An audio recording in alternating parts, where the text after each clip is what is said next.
హెచ్యు దగ్గర భూములు, అది అడవా కాదా, ఓపెన్ స్పేసా, ప్రభుత్వ స్థలమా, ఇవన్నీ పక్కన పెట్టేయడం అవసరం. ఎందుకంటే హైకోర్టు స్టే ఇచ్చింది, సుప్రీంకోర్టు స్టే ఇచ్చింది, తీవ్ర వ్యాఖ్యలు చేసింది, ముఖ్యమంత్రి మాటల మీద కూడా ఆగ్రహం వ్యక్తం చేస్తోంది. అదే సందర్భంలో అక్కడ ఏదైతే జంతువులు ఉన్నమాట వాస్తవం అన్నటువంటి వీడియోస్తో సహా సాక్ష్యాలు కనబడుతున్నాయి. జంకల దగ్గర నుంచి 10 రకాలైనటువంటి జంతువులకు సంబంధించినటువంటిది. అక్కడ అది ఉండనియాలా లేదా అన్నటువంటి దాని మీద ఇంకా గొడవ అనవసరం. అట్ ద సేమ్ టైం సరే ఆందోళనలు ఎవరన్నా చేస్తున్నప్పుడు చేసుకొనిస్తే నష్టమే ఉంది. ఎవరిని దగ్గరికి రానియకుండా ఆంక్షలు.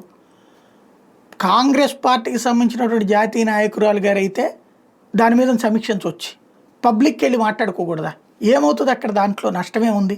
ఒకవేళ ధర్నా చేశారు, కవరేజ్ వస్తుంది, వెళ్ళిపోతారు, అంతమించే ఉండదు కదా. ఎప్పుడైతే నువ్వు రిస్ట్రిక్ట్ చేస్తావో, రిస్ట్రిక్ట్ చేసినప్పుడు ఎగబట్టడానికి ప్రయత్నించినప్పుడు కవరేజ్ వస్తుంది.